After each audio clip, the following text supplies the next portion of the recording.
എല്ലാവർക്കും പുതിയൊരു വീഡിയോയിലേക്ക് സ്വാഗതം. ആദ്യമായിട്ടാണ് ചാനൽ കാണുന്നതെങ്കിൽ എല്ലാവരും ഒന്ന് സബ്സ്ക്രൈബ് ചെയ്യണേ. ഇന്ന് നമുക്ക് 6ാം ക്ലാസ്സിൻ്റെ അടിസ്ഥാന പാഠാവലി യൂണിറ്റ് 2 പൂത്തുതിമിർക്കം അതിൽ വരുന്ന പാഠഭാഗമാണ്. പാടുന്ന വരയും വരിയും. അതിലെ പാഠപുസ്തക പ്രവർത്തനങ്ങൾ നോക്കാം. ചിത്രങ്ങളെക്കുറിച്ച് പറയാം. രണ്ട് ചിത്രകാരരുടെ യാത്രാനുഭവങ്ങളാണ് ചിത്രമായും എഴുത്തായും കൊടുത്തിരിക്കുന്നത്.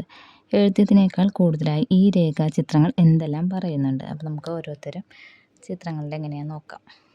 ഒന്നാമത്തെ ആൻസറാണ്. ഒന്നാമത്തെ ചിത്രത്തിൻ്റെ കേരളത്തിൽ തീവണ്ടികൾ ഓടിത്തുടങ്ങിയ ഒരു കാലത്തെ ഷൊർണൂർ റെയിൽവേ സ്റ്റേഷൻ്റെ ഭാവന ചിത്രമാണ് ബാലഭാസ്കരൻ വരച്ചിട്ടുള്ളത്.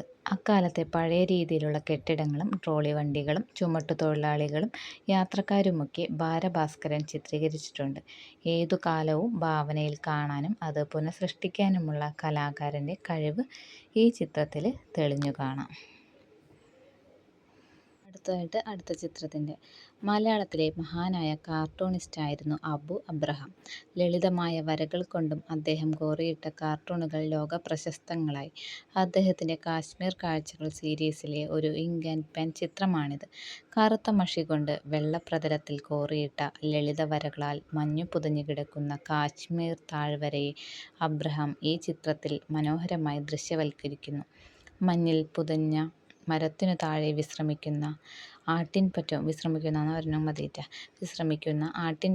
പാടത്ത് പണിയെടുക്കുന്ന കർഷകനും കൂടിയ മഞ്ഞുമൂടിയ പർവ്വത നിരകളും എല്ലാം ഈ ചിത്രത്തിൽ ലളിതമായി ആവിഷ്കരിക്കുന്നു.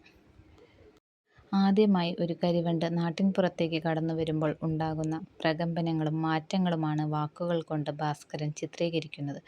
എഴുത്തിൻ്റെയും വരകളുടെയും സാധ്യതകളെ ഒരു രംഗം ആവിഷ്കരിക്കാനായി ഭാസ്കരൻ ഇവിടെ 2 തരത്തിലാണ് പ്രയോജനപ്പെടുത്തുന്നത്. വാക്കുകളിലൂടെ അവിടുത്തെ മനുഷ്യജീവിതത്തെ മനോഹരമായി ആവിഷ്കരിക്കുകയും ചെയ്യുന്നു. അടുത്തത് ഫോട്ടോ ചിത്രപ്രദർശനം. നിങ്ങൾ വരച്ച ചിത്രങ്ങളും നേരത്തെ മൊബൈൽ ക്യാമറയിലെടുത്ത ചിത്രങ്ങളും ചേർത്ത് ക്ലാസ്സിലൊരു പ്രദർശനം നടത്തും. പ്രദർശനം കാണാൻ ആരൊക്കെ ക്ഷണിക്കും? അപ്പോൾ അതിനുള്ള ഒരു നോട്ടീസ് തയ്യാറാക്കാം. നോട്ടീസ് നോക്കാം. ഗവൺമെൻറ് UP സ്കൂൾ കൊല്ലം എന്ന് പറഞ്ഞ 6ാം ക്ലാസ് കുട്ടികളുടെ ഫോട്ടോ ചിത്ര പ്രദർശനം 2025 സെപ്റ്റംബർ 15 സ്കൂൾ ഹാളിൽ. പ്രിയരെ, ഗവൺമെൻറ് UP സ്കൂൾ 6ാം ക്ലാസ് വിദ്യാർത്ഥികൾ അവരുടെ പഠന പ്രവർത്തനങ്ങളുടെ ഭാഗമായി ചിത്രീകരിച്ച പ്രകൃതി ദൃശ്യങ്ങൾ നിറഞ്ഞ മൊബൈൽ ഫോട്ടോകളുടെയും വരച്ച ചിത്രങ്ങളുടെയും പ്രദർശനം സെപ്റ്റംബർ 15 നടക്കുകയാണ്. പ്രശസ്ത ഫോട്ടോഗ്രാഫർ പേര് എഴുതാട്ടോ. പ്രദർശനം ഉദ്ഘാടനം ചെയ്യും. ഉദ്ഘാടന ചടങ്ങിൽ പങ്കെടുക്കാനും പ്രദർശനം കാണാനും മുഴുവൻ ആളുകളെയും രക്ഷിതാക്കളെയും സ്നേഹപൂർവ്വം ക്ഷണിക്കുന്നു എന്ന് പേരെഴുതിയിട്ട് PTA പ്രസിഡന്റ് എഴുതാം. കാര്യപരിപാടികൾ ഹെഡിങ് കൊടുക്കുക. സ്വാഗതം, അധ്യക്ഷത, ഉദ്ഘാടനം, ആശംസ, നന്ദി. ആരൊക്കെയെന്ന് എഴുതാം. എന്തൊക്കെയാണ് അവരെ പോസ്റ്റ് എന്ന് എഴുതാം. PTA പ്രസിഡൻ്റാണോ ലീഡറാണോ എന്നുള്ളതൊക്കെ എഴുതാം. എല്ലാവർക്കും സ്വാഗതം എഴുതിയിട്ട് നോട്ടീസ് അവസാനിപ്പിക്കും.